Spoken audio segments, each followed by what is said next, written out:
तो नेक्स्ट हमारा है निम्नलिखित में से कौन सा प्रस्थान त्रयी में शामिल नहीं है। प्रस्थान त्रयी में शामिल नहीं है, आपका ऑप्शन ए है ब्रह्मसूत्र, बी उपनिषद, सी भागवत और डी है भागवत गीता। तो देखिए प्रस्थान त्रयी में ब्रह्मसूत्र, उपनिषद और भागवत ये तीनों शामिल है, लेकिन भागवत गीता लेकिन भागवत नहीं है। तो इसका राइट आंसर सी हो जाएगा, भागवत नहीं है। बाकी ब्रह्मसूत्र, उपनिषद और भागवत गीता प्रस्थान त्रयी में शामिल है। तो राइट आंसर इसका क्या हो जाएगा, सी हो जाएगा, भागवत हो जाएगा। नेक्स्ट हम लोग चलते हैं। तो नेक्स्ट हमारा है ऋग वैदिक युग की प्राचीनतम संस्था कौन सी थी। ऋग वैदिक युग की प्राचीनतम संस्था कौन सी थी। आपका ऑप्शन ए है परिषद, बी सभा और सी समिति और डी विदत। तो देखिए ऋग वैदिक की प्राचीनतम संस्था थी जो थी वो विदत थी। तो राइट आंसर इसका जो हो जाएगा वो डी हो जाएगा, विदत। नेक्स्ट हम लोग चलते हैं। नेक्स्ट हमारा है ब्राह्मण ग्रंथों में सर्वाधिक प्राचीन कौन है। तो आपका आंसर ए है, सॉरी ऑप्शन ए है शतपथ ब्राह्मण, बी है गोपथ ब्राह्मण और डी है पंचविंश ब्राह्मण और सी है पंचविंश ब्राह्मण और डी है ऐत्रेय ब्राह्मण। तो ब्राह्मण ग्रंथों में सर्वाधिक प्राचीनतम कौन सा है, तो शतपथ ब्राह्मण है। तो इसका राइट आंसर जो हो जाएगा ए होगा, शतपथ ब्राह्मण, ए आंसर हो जाएगा। नेक्स्ट हम लोग चलते हैं। तो नेक्स्ट में है आर्यों के आर्कटिक होम सिद्धांत का पक्ष किसने लिया था। आर्यों के आर्कटिक होम सिद्धांत का पक्ष किसने लिया था। आपका ऑप्शन ए में है एनसी दास, बी में है बीजी तिलक, सी में है जैकोबी और डी में है पॉर्जीटर। तो देखिए इसका सही आंसर जो हो जाएगा बीजी तिलक यानी बाल गंगाधर तिलक ने ये बताया था कि आर्य जो है मुख्य रूप से वो आर्कटिक होम से आए हैं। तो इसका आंसर बी हो जाएगा, बाल गंगाधर तिलक हो जाएगा। नेक्स्ट हम लोग चलते हैं। तो नेक्स्ट हमारा है संस्कारों की कुल संख्या कितनी है। संस्कारों की संख्या कितनी है। आपका ऑप्शन ए है 14, बी है 15, सी है 16 और डी है 18। तो इसका राइट आंसर जो हो जाएगा सी हो जाएगा, 16 हो जाएगा। यानी कि भारतीय जो संस्कार है ऋग्वेदों अतिवेदों में वो 16 है। तो राइट आंसर सी हो जाएगा। नेक्स्ट हम लोग चलते हैं। तो नेक्स्ट हमारा है ऋग्वेद का कौन सा मंडल पूर्णतः सोम को समर्पित है। आपका ऑप्शन ए है 10वां, बी है 7वां और सी है 8वां और डी है 9वां। तो देखिए सोम को समर्पित जो मंडल है वो 9वां मंडल है। तो आपका डी आंसर राइट हो जाएगा। तो आपका 9वां मंडल जो है सोम को समर्पित है। नेक्स्ट हम लोग चलते हैं। प्रसिद्ध 10 राजाओं का युद्ध, दशराज युद्ध किस तट पर लड़ा गया था। तो आपका ऑप्शन ए है पुरुषनी, बी है गंगा, सी है ब्रह्मपुत्र और डी है कावेरी। तो देखिए इसका सही आंसर जो हो जाएगा वो हो जाएगा पुरुषनी नदी पर, यानी रावी नदी पर 10 राजाओं का युद्ध लड़ा गया था, जिसमें राजा सुदास की जीत हो गई थी, विजयी हुई थी। तो इसका राइट आंसर पुरुषनी नदी, रावी नदी हो जाएगा, यानी इसका सही आंसर ए हो जाएगा। नेक्स्ट हम लोग चलते हैं। तो नेक्स्ट हमारा है गोत्र व्यवस्था प्रचलन में कब आई। आपका ऑप्शन ए है ऋग्वेद काल में, बी है उत्तर वैदिक काल में, सी है महाकाव्य काल में और डी है सूत्र काल में। तो देखिए गोत्र व्यवस्था जो प्रचलन काल में आई है वो आई है उत्तर वैदिक काल में। तो इसका सही आंसर बी हो जाएगा, उत्तर वैदिक काल में।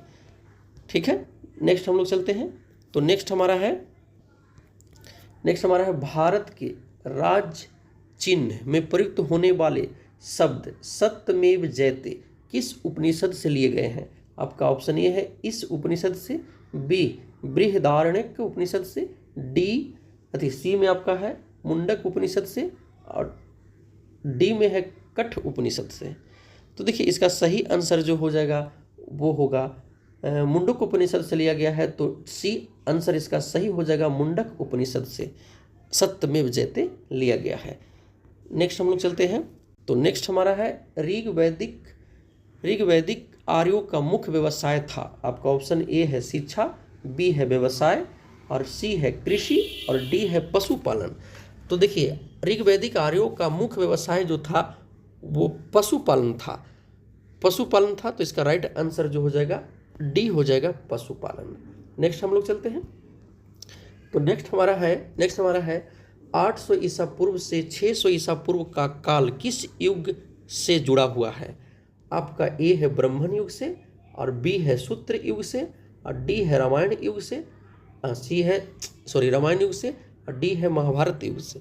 तो 800 ईसा पूर्व से लेकर 600 ईसा पूर्व का काल जो है ब्राह्मण युग से जुड़ा हुआ है, जो उत्तर वैदिक काल के ही अंतर्गत आता है। तो इसका राइट आंसर ए हो जाएगा, इसका राइट आंसर ए होगा ब्राह्मण युग से। नेक्स्ट हम लोग चलते हैं, हमारा अगला क्वेश्चन है चरक संहिता नामक पुस्तक किस विषय से संबंधित है? आपका ऑप्शन ए है राजनीतिक से, बी है चिकित्सा से, और सी है धर्म से, और डी है अर्थशास्त्र से। तो चरक संहिता जो पुस्तक है वो मुख्य रूप से चिकित्सा से संबंधित है, तो इसका राइट आंसर बी हो जाएगा, चिकित्सा से। नेक्स्ट हम लोग चलते हैं, तो नेक्स्ट हमारा है प्रथम विधि निर्माता कौन है? आपका ऑप्शन ए है चंद्रगुप्त, बी है सेलुकस, और सी है मनु, और डी है चाणक्य। तो प्रथम विधि निर्माता जो माना जाता है मनु को माना जाता है, तो आपका सही आंसर सी हो जाएगा, मनु प्रथम विधि निर्माता है, सी आंसर राइट होगा। अगला हमारा क्वेश्चन है किस काल में अछूत की अवधारणा स्पष्ट रूप से उदित हुई है? आपका ऑप्शन ए है ऋग वैदिक काल में, बी है उत्तर वैदिक काल में, सी है उत्तर गुप्त काल में, डी है धर्मशास्त्र में। तो इसका सही आंसर जो हो जाएगा डी हो जाएगा, धर्मशास्त्र में अछूत काल की अवधारणा स्पष्ट रूप से दिखाई देती है, तो इसका राइट आंसर डी हो जाएगा, धर्मशास्त्र में। नेक्स्ट हम लोग चलते हैं व्रीहि शब्द किस लिए प्रयुक्त हुआ है? आपका ऑप्शन ए है चावल, बी में है गेहूं, सी है जौ, और डी है कपास। तो इसका सही आंसर जो हो जाएगा व्रीहि शब्द का उपयोग जो हुआ चावल के लिए हुआ है, तो राइट आंसर इसका ए हो जाएगा, चावल। नेक्स्ट हम लोग चलते हैं, तो नेक्स्ट हमारा है गायत्री मंत्र देवी सवित्री को संबोधित है किस पुस्तक में मिलता है? गायत्री मंत्र ए में है भागवत गीता में, बी है ऋग्वेद में, सी है यजुर्वेद में, और डी है उपनिषद में। तो इसका राइट आंसर जो हो जाएगा ऋग्वेद में गायत्री मंत्र के तीसरे मंडल में उल्लेखित है, जो विश्वामित्र के द्वारा तीसरा मंडल लिखा गया है और गायत्री मंत्र को लिखा गया है। तो इसका राइट आंसर क्या हो जाएगा? बी हो जाएगा, ऋग्वेद में। नेक्स्ट हम लोग चलते हैं सबसे प्राचीन वेद कौन सा है? ए है सामवेद, बी है अथर्ववेद, सी है ऋग्वेद, और डी है यजुर्वेद। तो इसका सही आंसर जो हो जाएगा सी हो जाएगा, ऋग्वेद। यानी ऋग्वेद जो है सबसे प्राचीनतम वेद है, जिसमें 10 मंडल हैं, 1028 सूक्त हैं। नेक्स्ट हम लोग चलते हैं, तो नेक्स्ट हमारा है निम्नलिखित में से कौन सा भारतीय दर्शन की आरंभिक विचारधारा है? ए है वैशेषिक, बी है मीमांसा, सी है योग, और डी है सांख्य। तो देखिए भारतीय दर्शन की आरंभिक विचारधारा जो है वो सांख्य को माना जाता है, सांख्य दर्शन को माना जाता है। तो इसका राइट आंसर जो हो जाएगा डी हो जाएगा, यानी कि सांख्य हो जाएगा।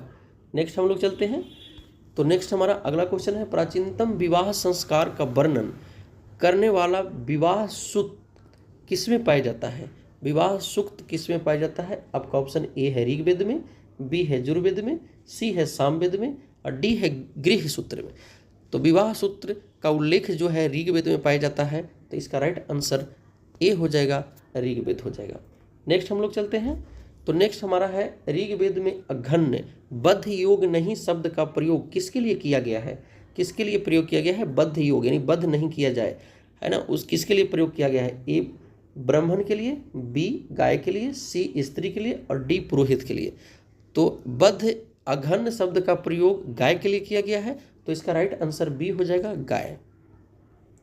नेक्स्ट हमारा है अगला क्वेश्चन है निम्नलिखित में से कौन सी स्मृति प्राचीनतम है? ए है नारद स्मृति, बी है पराशर स्मृति, और सी है मनुस्मृति, और डी है याज्ञवल्क्य स्मृति। तो इसका सही आंसर जो हो जाएगा वो सी होगा, मनुस्मृति सबसे प्राचीनतम स्मृति है। अगला हम चलते हैं, तो अगला हमारा है अगला क्वेश्चन है हमारा वैदिक नदी कुंभा काबुल का स्थान कहाँ निर्धारित होना चाहिए? वैदिक नदी कुंभा काबुल का स्थान कहाँ निर्धारित होना चाहिए? ऑप्शन है ए चीनी तुर्किस्तान में, बी कश्मीर में, सी पंजाब में, और डी अफगानिस्तान में।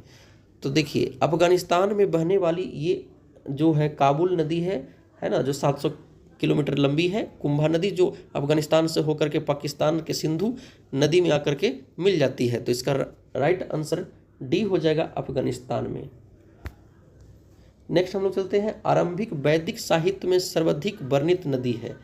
ए है सिंधु, बी है शत्रुंधि, सी है सरस्वती और डी है गंगा।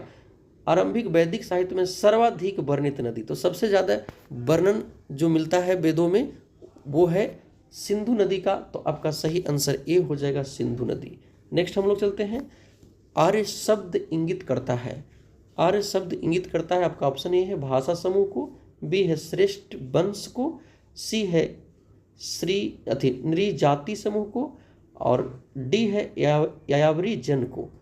तो आर्य शब्द जो इंगित करता है, आर्य शब्द का होता है श्रेष्ठ और कुलीन, तो इसका सही आंसर बी हो जाएगा, राइट आंसर बी होगा।